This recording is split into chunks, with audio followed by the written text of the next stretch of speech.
આજકાલ કોલેજમાં કોઈ સિનિયર નહીં દેખાતું મળે. હવે તો અમે સિનિયર થઈ ગયા ને. તો કેમ છો મિત્રો, મોજમાં ને? સિનિયર થઈ ગયા એટલે ક્લાસમાં ફૂલ જોરદાર એન્ટ્રી મારી લીધી. પછી જેમ તેમ કરી 3 લેક્ચર અટેન્ડ કર્યા ને પછી અમે આવી ગયા હતા જમવા માટે ને અહીંયા તો મહારાજે એનું ફેવરેટ શાક એટલે બટાકા વગર મહારાજનું કોઈ શાક નહીં બને.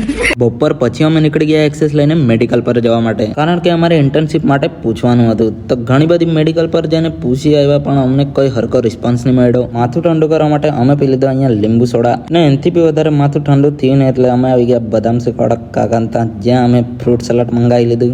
હવે થોડુંક માથું ઠંડુ પડ્યું. પછી અમે નીકળી આવ્યા હોસ્ટેલ પર અને સાંજના ટાઈમે હું અને જેક્સનભાઈ નીકળી ગયા હતા જેક્સનભાઈના વાળ કપાવવા માટે. ને અહીંયા તો આપણા અમિતભાઈ લોકો બધા વેફર ખાયા કરતા હોય. તો એમને મૂકીને હું અને જેક્સનભાઈ નીકળી આવ્યા સલૂન પર. ને અહીંયા આવતા બરાબર તો અહીંયા જેક્સનભાઈને મસ્ત બેહાડીને એના વાળ ધોવા લાગ્યા. આટલી સેવા તો એની ગર્લફ્રેન્ડ બી કરતી હોય કે પૂછવું પડે મારે.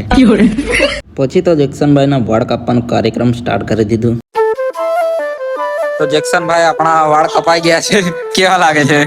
પૈસા બી એવા લીધા, પૈસા બી બહુ બધા 200 રૂપિયા લીધા છે.